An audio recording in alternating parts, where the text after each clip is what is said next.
والسلام اب اللہ تبارک و تعالیٰ کی مشیت دیکھیں، اللہ کا قدرت کا نظام دیکھیں، اس کائنات کو چلانا تھا نا، تو اب ایک جوڑا بنانا تھا۔ تو حضرت آدم علیہ السلام کی ہی پسلی سے بی بی حوا رضی اللہ تعالی عنہا کو پیدا کیا گیا۔ حضرت آدم علیہ السلام نے اپنے علاوہ پہلی مخلوق حضرت حوا کو دیکھا، اللہ نے ان کے دل میں خواہش بھی ڈال دی۔ اللہ تبارک و تعالیٰ سے انہوں نے عرض کی، مولا یہ کون ہے؟ فرمایا یہ حوا ہے۔ اللہ سے عرض کی، مولا میرا اور اس کا جوڑا بنا دے۔ ٹھیک ہے، اب یہاں تھوڑا سا میں بریک لیتا ہوں۔ علماء نے بڑی خوبصورت ڈیبیٹ کی ہے۔ ویسے تو اللہ تبارک و تعالیٰ نے نسل انسانی مرد و عورت کے ذریعے چلائی، مگر ہو سکتا ہے کبھی کسی مرد کے ذہن میں یہ خیال آ جائے کہ اگر ہم نہ ہوتے دنیا میں تو اللہ کی قدرت کا یہ نظام کیسے چلتا اور یہ کیسے نسل انسانی چلتی۔ یہ مرد ہے جس کی وجہ سے اللہ کا جو زمین پر پلان ہے وہ کمپلیٹ ہو رہا ہے اور انسان بڑھتے جا رہے ہیں۔ کوئی عورت یہ خیال کرتی کہ ہم نہ ہوتے، عورتیں نہ ہوتی تو ماں کون بنتا اور کیسے بچے جنے جاتے اور کیسے اللہ تبارک و تعالیٰ اس کائنات کو بساتا، کسی کے ذہن میں خیال آ سکتا ہے؟ سبحان اللہ، اللہ تبارک و تعالیٰ نے حضرت آدم کو بن ماں باپ کے پیدا کر کے بتا دیا کہ تم دونوں کی ضرورت نہیں ہے۔ کسی عورت کے دل میں خیال نہ آئے تو حضرت آدم کی پسلی سے بی بی حوا کو پیدا کر کے بتا دیا کہ رب چاہے تو بن ماں کے بھی پیدا کر سکتا ہے۔ اب چلتے ہیں حضرت عیسیٰ کی ولادت کی طرف۔ حضرت عیسیٰ کا کوئی والد نہیں ہے، حضرت مریم کو کسی مرد نے چھوا نہیں ہے، بن باپ کے حضرت عیسیٰ کی ولادت یہ رب کی قدرت کا وہ اعلان ہے، میرا رب چاہے تو بغیر ماں باپ کے بھی پیدا کر سکتا ہے۔ تو بی بی حوا کو پیدا کیا۔ اب اللہ سے عرض کی، مولا میرا جوڑا بنا دے۔ ارشاد ہوا اس کا مہر ادا کرو، یعنی زمین پر پہلی شادی بھی وہی تھی، تو نہ شادی پہلے ہوئی تھی نہ مہر دیا گیا تھا، every thing is new for حضرت آدم علیہ السلام۔ عرض کی، مولا اس کا مہر کیا ہے؟ ارشاد ہوا کہ جس نبی کا نام، جس میرے پیارے کا نام تو نے میرے نام کے ساتھ عرش پر لکھا ہوا دیکھا، اے آدم اس محمد الرسول اللہ صلی اللہ تعالی علیہ وسلم پر 10 بار درود بھیجو۔ سرکار دو عالم صلی اللہ تعالی علیہ وسلم پر 10 بار درود پڑھنا یہ مہر بنا حضرت آدم اور بی بی حوا کے جوڑے کا، اور اس کے بعد نسل انسانی چلی، میں اور آپ اس کے بعد دنیا میں آئے۔ گویا یہ کہا جا سکتا ہے کہ میرے اور آپ کے آنے کا سبب یہ بھی ذکر مصطفیٰ ہے، یہ بھی درود مصطفیٰ ہے۔ اور اللہ تبارک و تعالیٰ نے حضرت آدم سے ہی فرمایا، اے آدم میں اپنے نبی کو جناب محمد الرسول اللہ کو نہ بناتا تو نہ زمین بناتا، نہ آسمان بناتا، نہ سورج بناتا، نہ تارے بناتا، نہ جنت بناتا، نہ دوزخ بناتا۔ یہ ساری محفل سجائی گئی ہے۔ سبحان اللہ، نبی پاک علیہ السلام کی وجہ سے۔ اب یہ بات آپ نے حدیث قدسی کے ذریعے سنی ہے، اب سیدی اعلیٰ حضرت کا شعر سنیں۔ یہ جو نعت خواں نعتیں پڑھتے ہیں نا، یہ ایسے ہی نہیں ہوتا، یہ قرآن و حدیث کی طرف بہت خوبصورت اشارے ہوتے ہیں۔ سیدی اعلیٰ حضرت لکھتے ہیں نا، زمین و زمان تمہارے لیے، مکین و مقام تمہارے لیے، چنین و چنا تمہارے لیے، بنے دو جہاں تمہارے لیے۔ ہم نبی پاک کی جو یہ شان بیان کرتے کہ ساری کائنات اللہ نے اپنے حبیب علیہ السلام کے لیے بنائی، تو یہ احادیث سے، اور احادیث بھی وہ جو حدیث قدسی ہیں ان سے ثابت ہیں۔ اللہ تبارک و تعالیٰ نبی پاک سے مجھے بھی اور آپ کو سچی محبت عطا فرمائے۔ تو پتہ چلا حضرت آدم کی جب توبہ قبول ہوئی تھی، جب بھی نبی پاک کا نام نامی اور ان کا واسطہ کام آیا، اور جب نکاح ہوا بی بی حوا سے، جب بھی درود پاک مہر بنا، تو اپنی زندگی میں درود پاک کو شامل رکھا کریں۔ آئیے محبت کے ساتھ بآواز بلند درود پاک پڑھ لیجیے۔ صلو علی الحبیب صلی اللہ تعالی علی محمد صلی اللہ علیہ وسلم۔ آج بات ہی کائنات کی اولین باتوں کی کرتے ہیں۔ ہم نے پہلی ولادت سنی، دوسری ولادت سنی، پہلا نکاح کیسے ہوا۔ اللہ تبارک و تعالیٰ نے اس کائنات میں یہ جو انسان پیدا ہوئے، آگے بڑھے، اس کا نظام کیا بنایا۔ اللہ کی شان دیکھیں، حضرت آدم علیہ السلام اور بی بی حوا کی جب شادی ہو گئی، نکاح ہو گیا، ہر پریگننسی میں، ہر حمل میں ایک لڑکا پیدا ہوتا، ایک لڑکی پیدا ہوتی، ٹھیک ہے۔ اور اس زمانے کی شریعت میں، کیونکہ اور کوئی طریقہ ہی نہیں تھا، دوسرا کوئی جوڑا ہی نہیں تھا، تو جو ایک ساتھ پیدا ہوتے تھے وہ بھائی بہن کہلاتے تھے۔ اور اگلے حمل میں ایک لڑکا اور ایک لڑکی پیدا ہوتے تھے، اب ان کی کراس میچنگ کے ساتھ شادی ہو سکتی تھی۔ وہ ایک ساتھ پیدا ہونے والے آپس میں شادی نہیں کر سکتے تھے، مگر بعد میں پیدا ہونے والے آپس میں شادی ہوتی تاکہ نسل انسانی جو ہے وہ آگے بڑھے۔ اب معاملہ یہ ہوا، حضرت آدم کا ایک بیٹا جس کا نام قابیل، اور اسی کے ساتھ جو بیٹی پیدا ہوئی اس کا نام تھا اکلیمہ۔ ایک بیٹا حابیل، اور اس کے ساتھ جو بیٹی پیدا ہوئی اس کا نام تھا لیوزا۔ اب اصول اس زمانے کی شریعت کا یہ تھا کہ قابیل کی بہن بن گئی اکلیمہ اور حابیل کی بہن بن گئی لیوزا۔ قانون یہ کہتا تھا کہ وہ دونوں آپس میں شادی نہیں کر سکتے، مگر قابیل نے حضرت آدم سے کہا کہ میں نے شادی کرنی ہے اکلیمہ سے، تو بہت خوبصورت تھی۔ آپ نے فرمایا وہ تیری بہن ہے، تیرے ساتھ پیدا ہوئی ہے، اس کا تیرے ساتھ نکاح نہیں ہو سکتا۔ کدی یہ تو آپ نے اپنا اصول بنایا، میں نے تو شادی اسی سے کرنی ہے۔ آپ نے بڑا سمجھایا کہ نہیں، قابیل تمہاری شادی اکلیمہ سے نہیں، حابیل کی ہو سکتی ہے۔ جب بہت ضد کی تو حضرت آدم علیہ السلام نے فرمایا کہ ایسا کرو، دونوں بھائی اپنی اپنی قربانیاں لے کر آؤ۔ اس زمانے میں یہ ہوتا تھا کہ قربانی قبول ہونے کا اللہ کی طرف سے طریقہ کار یہ تھا کہ آگ آسمان سے آتی اور اس صدقے کو کھا لیا کرتی۔ یہ سارے واقعات میں کدھر سے بیان کر رہا ہوں، یہ قرآن پاک میں پورا واقعہ موجود ہے، اور مفسرین قرآن نے یہ پورا واقعہ لکھا ہے۔ میں انشاءاللہ آپ کو سورت کا نام بھی بتاؤں گا۔ بہرحال اب کیا ہوا، دونوں قربانی لے کر آئے۔ قابیل جو ہے وہ گیہوں کے چند دانے لایا اور حابیل بکری لایا۔ آسمان سے آگ نازل ہوئی اور حابیل کی قربانی کو قبول کر لیا گیا۔ حضرت آدم نے کہا میں پہلے ہی کہتا تھا تم غلط کہہ رہے ہو، اور دیکھو اللہ کی طرف سے بھی یہی فیصلہ آ گیا، تمہاری شادی اکلیمہ سے نہیں ہو سکتی۔ اب زمین پر جو پہلا گناہ ہوا وہ حسد ہوا۔ اکلیمہ کے چکر میں، عورت کے چکر میں اپنے بھائی سے قابیل کو حسد ہو گیا کہ نہیں، شادی تو میں نے اس سے کرنی ہے، میرا بھائی کیسے لے جائے اس کو، دو سگے بھائی ہیں۔ حسد ہوا، اور اب اس نے پلان کیا، شیطان نے اس کے دل میں یہ ڈالا جب تک یہ زندہ ہے تیری شادی تو نہیں ہونی۔ اب قابیل نے حابیل کو قتل کر دیا۔ زمین پر سب سے بڑا پہلا گناہ حسد، اور رائٹ آفٹر قتل ہو گیا۔ سب سے بڑا گناہ، یہ سب سے پہلا قتل بھی قابیل نے کر دیا۔ 7 دن تک زمین پر زلزلہ رہا، قابیل کے چہرے کا نور چھن گیا۔ حضرت آدم بہت غمزدہ ہوئے، 100 سال تک آپ کے چہرے پر مسکراہٹ نہ آئی۔ آپ نے قابیل کو اپنے گھر سے نکال دیا۔ قابیل اپنے بھائی کی لاش کو اٹھا کر زمین پر گھومتا تھا، 7 دن تک وہ لاش اٹھا کر گھومتا رہا۔ اس کو یہ پتہ ہی نہیں تھا کہ مرنے کے بعد لاش کا کرتے کیا ہے، تو پہلی موت تھی، فرسٹ ڈیتھ تھی، اب اس لاش کا کرنا کیا ہے۔ اللہ تبارک و تعالیٰ نے اب ایک ڈیمانسٹریشن کروایا۔ 2 کوے آئے، انہوں نے آپس میں لڑائی کی، ایک کوے نے دوسرے کو مار دیا، اور اب اس نے زمین کھود کر اس کوے کو دبا دیا، اور اب پتا چلا کہ مرنے کے بعد بری کیا جاتا ہے، دفن کیا جاتا ہے۔ اب قابیل نے اپنے بھائی کو دفن کیا، ایک اور علاقے میں چلا گیا اکلیمہ کو لے کر، اسی لڑکی کو لے کر گیا، لیکن اب شیطان نے پیچھا نہ چھوڑا، پہلے حسد کروایا، پھر قتل کروایا، اور اب شیطان کہتا ہے مسئلہ یہ ہے کہ تو خدا کی پوجا کرتا تھا، تیرا بھائی حابیل آگ کی پوجا کرتا تھا، تبھی تو آگ نے اس کا صدقہ قبول کر لیا، تم بھی آگ کی پوجا کرو، کامیاب ہو جاؤ گے۔ نبی کا بیٹا ہونے کے باوجود اللہ کی پرستش چھوڑ کر، اللہ کی عبادت چھوڑ کر وہ آگ کی پرستش کرنے لگا، اور آخرکار بے ایمان موت مر گیا۔ میرے پیارے اسلامی بھائیوں، یہ واقعہ میں نے قرآنی واقعہ کیوں سنایا آپ کو؟ مختصر واقعہ ہے، فرسٹ مرڈر آن دا ارتھ، مگر کتنی ساری باتیں ہمارے لیے اس میں موجود ہیں کہ زمین پر سب سے پہلا گناہ ایک عورت کی وجہ سے ہوا۔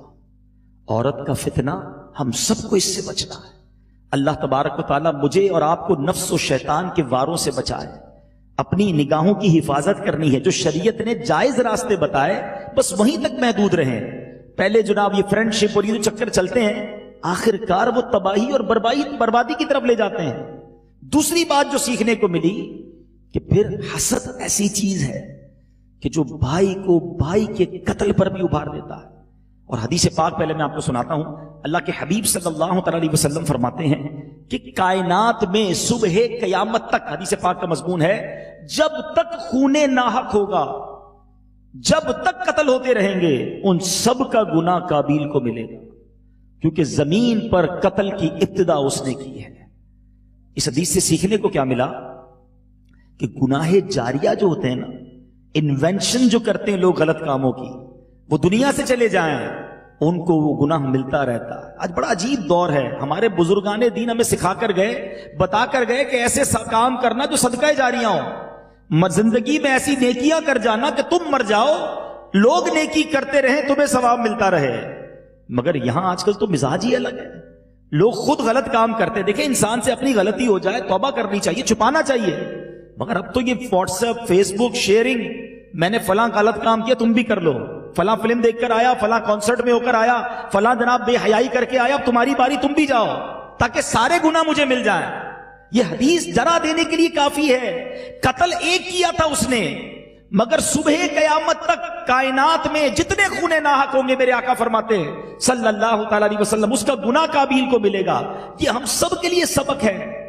آج ہم اپنے گناہ سے معافی مانگ لے بڑی بات ہے, دوسروں کے گناہ کیوں پلے لیتے ہیں؟ لوگ اپنے دوستوں کو بھائی مجھے بتائیں, نشہ کرنے والا نشہ کیسے کرتا ہے؟ کوئی دوست ہی لگاتا ہے نا, ماں باپ تھوڑی لا کے دیتے ہیں بیٹا چلو آج یہ نشہ کر لو. شرابی دوستوں میں بیٹھنا شروع ہوا اور کسی دوست نے کہا تھوڑی سی پی لو, یہ سگریٹ تھوڑا سا پی لو, یہ نشہ تھوڑا سا کر لو. آخر کار کسی دوست نے ہی غلط لائن پہ لگایا. جواری کیسے بنتا ہے آدمی؟ گھر سے نہیں سیکھتا یہ چیزیں. سوچے وہ لوگ جو خود غلط کام کر کر دوسروں کو بھی غلط کام پر لگاتے ہیں, خود حرام کام کر کے دوسروں کو بھی حرام کا طریقہ بتاتے. مرنا نہیں ہے, ہم چلے جائیں گے دنیا سے.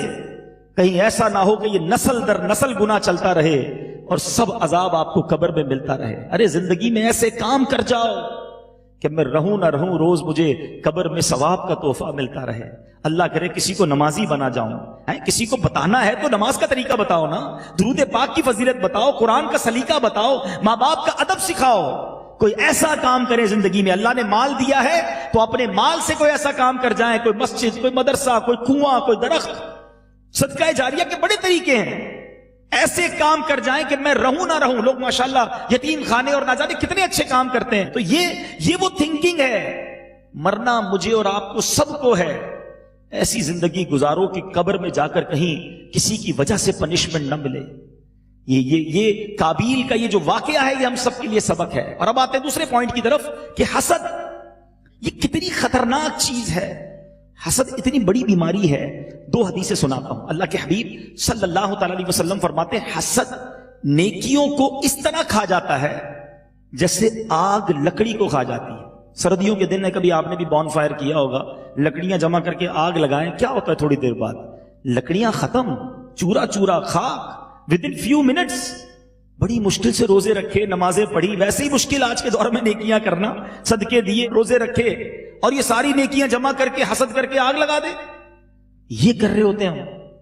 حدیث پاک ایک اور سنو. نبی پاک علیہ الصلوۃ والسلام فرماتے ہیں حسد ایمان کو اس طرح برباد کرتا ہے جیسے سرکہ شہد کو برباد کرتا ہے. کبھی سرکہ ڈالے شہد میں, نہ سرکہ بچے گا نہ شہد بچے گا, ختم. آج حسد کس کے دل میں نہیں ہے؟ آج بھائی کو بھائی سے حسد ہے, دوست کو دوست سے حسد ہے. سوچیے, آج بہن کو بہن سے. اچھا آپ کہیں گے حسد نہیں ہے, ہم کیا کرتے ہیں حسد بھائی؟ چلے میں تھوڑی سی ایگزامپلز دے دیتا ہوں, چیک ہو جائے گا. پہلے تو یہ سمجھیے کہ حسد کہتے کس کو ہے. What is the definition of jealousy? حسد اس بات کو کہتے ہیں کہ کسی کو کوئی نعمت ملے اور بندہ یہ تمنا کرے کہ یہ اس سے چھن کر مجھے مل جائے. اچھا چھن کر نہ ملے تو کم از کم اس کی تو برباد ہوتا ہے. یہ حرام, جہنم میں لے جانے والا کام. ایک حسد کی جائز صورت بھی ہے. وہ کیا ہے کہ کسی کو کوئی نعمت ملے اور آپ کہیں یا اللہ اس کو دیا ہے مجھے بھی دے دے. It's okay. رشک کہتے ہیں اس کو, عربی میں غبطہ کہتے ہیں. یہ جائز ہے. آپ اللہ سے دعا کریں یا اللہ اس کو دولت دی مجھے بھی دے دے, اس کو شہرت دی مالک مجھے بھی دے دے, اس کو خوبصورت بنایا مجھے بھی بنا دے. اس کا کوئی حرج نہیں ہے. اس کو دولت کیوں ملی, یہ کیسے مشہور ہو گیا جناب, یہ اتنا خوبصورت کیسے ہو گیا, اس کو تو جانتا کوئی نہیں تھا, ساری دنیا میں پاپولر, یہ کیوں ہو گیا؟ یہ کیوں والا جو لفظ ہے نا, یہ آرگیومنٹ, ذرا سمجھیے گا میری بات کو, یہ چھوٹا آرگیومنٹ نہیں ہے. آپ کو پتا ہے حسد کرنے والا بیسیکلی آرگیومنٹ کس میں کرتا ہے؟ ذرا میری ایک بات پہ سب مل کے جواب دیں گے. دولت دینے والا کون ہے؟ سب مل کے کہیں گے, اللہ کا ذکر بھی ہو جائے گا. دولت دینے والا کون ہے؟ اولاد دینے والا کون ہے؟ شہرت دینے والا کون ہے؟ عزت دینے والا کون ہے؟ خوبصورت بنانے والا کون ہے؟ جب سب دینے والا رب ہے تو میں کون ہوتا ہوں اعتراض کرنے والا؟ بیسیکلی یہ اللہ پر اعتراض ہے. اے اللہ اس کو کیوں دیا مجھے کیوں نہیں دیا؟ اللہ کی تقسیم پر اعتراض کرتا ہے حسد کرنے والا.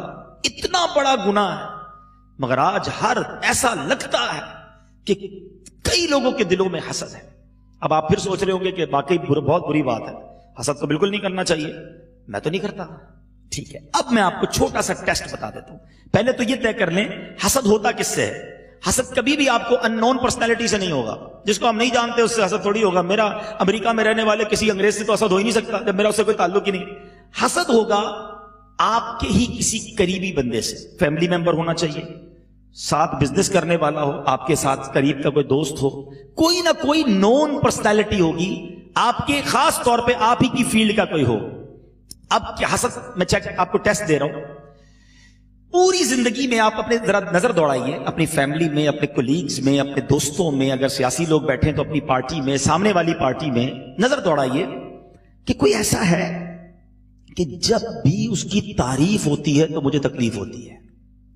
کوئی اس کا ذکر کر دینا، یار وہ بڑا اچھا آدمی ہے، ہم کہتے ہیں یار اس کی بات کیوں کر رہے ہو، کسی اور کی کرو نا، مزہ نہیں آ رہا. ہمارے دل میں پرابلم شروع ہو جاتی ہے جب اس کی کوئی بات تعریف کی کرتا ہے. It means there is some thing wrong in your heart. Second thing, ایک اور ٹیسٹ، کوئی ایسا ہے آپ کی زندگی میں کہ جب اس کو تکلیف پہنچے، اس کو نقصان ہو جائے، آپ کو مزہ آنے لگتا ہے. اچھا وہ برباد ہو گیا، اس کا لاس ہو گیا، اس کی فیکٹری میں آگ لگ گئی. اچھا سامنے تو کہیں گے او ہو بہت برا ہوا، دل میں لڈو پھوٹ رہے ہوں گے، میں تو چاہتا ہی تھا برباد ہو جائے، میں تو چاہتا ہی تھا اس کا کوئی اسکینڈل نکلا. استغفر اللہ، کتنا برا ہے اس کا دل جو مسلمان کی تکلیف پہ خوش ہو رہا ہے. کہ حضرت نیند نہیں آتی، پرسکون نہیں ہے، ہم ٹینشن بہت ہے، سوچتا بہت ہوں. یقین کریں ایسا کوئی بھائی بیٹھا ہے یا مجھے لائیو سن رہا ہے، وہ چیک کر لے کسی نہ کسی کا حسد پال کے بیٹھا ہے. کیونکہ جب حسد ہو جاتا ہے نا، حسد کا نام ہی جیلسی ہے، ادھر بھی جلتا ہے بعد میں بھی جلنا ہے. وہ ترقی کرتا جاتا ہے، جس کی نیند اڑتی جاتی ہے، کیونکہ اسے اللہ دے رہا ہے. اللہ جسے چاہے عزت دے. ہم سارے مل کر کسی کو گرانے کی کوشش کر لیں نا، رب نے عروج لکھا ہے کوئی نہیں گرا سکتا.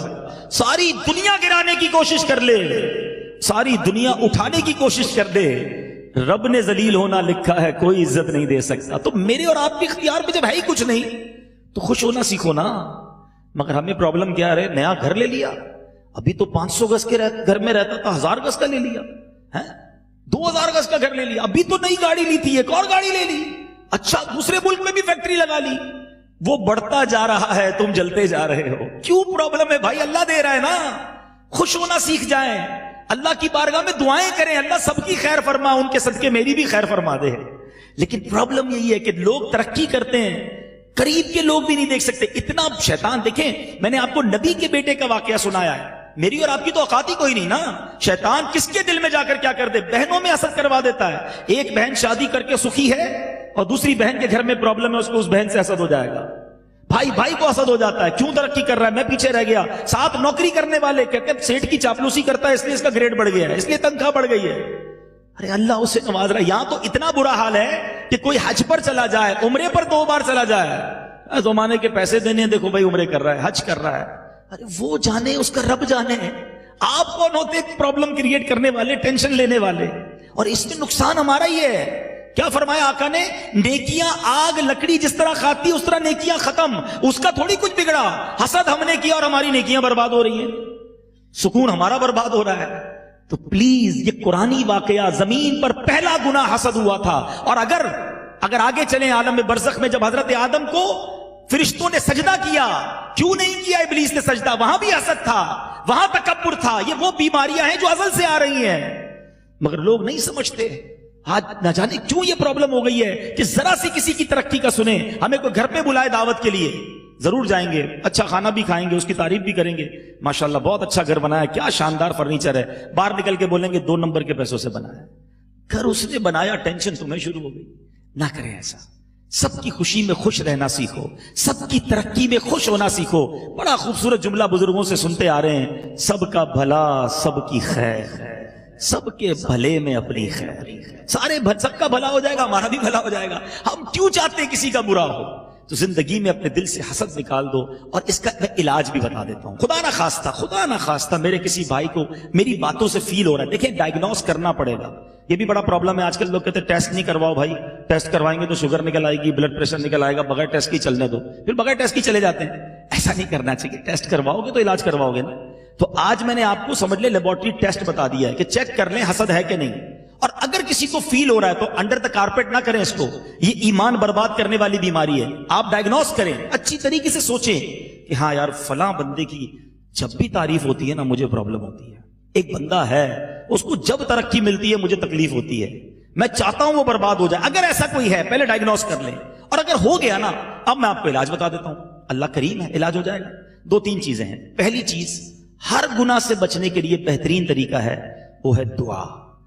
الدعاء مخ العبادہ. حدیث پاک ہے دعا عبادت کا مغز ہے. اللہ سے دعا کریں یا اللہ میرے دل کو حسد سے پاک کر دے، میرے مالک میرے دل کو تکبر سے پاک کر دے. وہ کریم ہے، دل بھی اس نے بنایا، مجھے بھی اس نے بنایا، اس کی نگاہ رحمت ہونی ہے، میرا دل پاک ہو جائے گا. پہلا علاج تو دعا ہے. دوسرا علاج وہ تھوڑا سا مشکل ہے، اینٹی بائیوٹک ہے، انجیکشن میں بھی تکلیف ہوتی ہے نا. وہ دعا یہ ہے، وہ علاج یہ ہے کہ اگر آپ کو کسی کی شہرت سے تکلیف ہے، یار اتنا مشہور ہو گیا، محلے میں رہتا تھا میرے، اتنا پاپولر ہو گیا، تکلیف ہے نا، آپ دعا کریں یا اللہ اس کو اور عزت دے. اب آپ کہیں گے یار مجھے اس کی عزت سے ہی پرابلم ہے مولوی صاحب، آپ کہہ رہے ہیں اور عزت کی دعا. ہاں یہی اینٹی بائیوٹک ہے.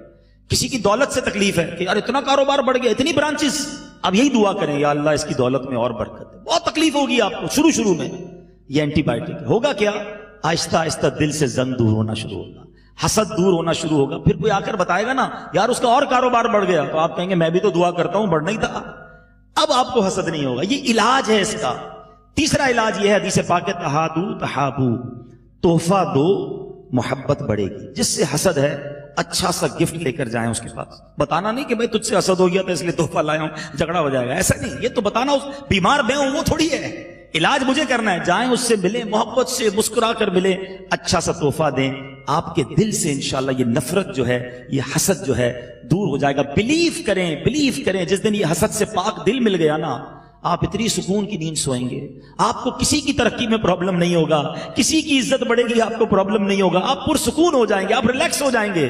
بہت خوبصورت جملہ بزرگان دین کہتے ہیں، حسن زن میں کوئی شر نہیں ہے اور بدگمانی میں کوئی خیر نہیں ہے.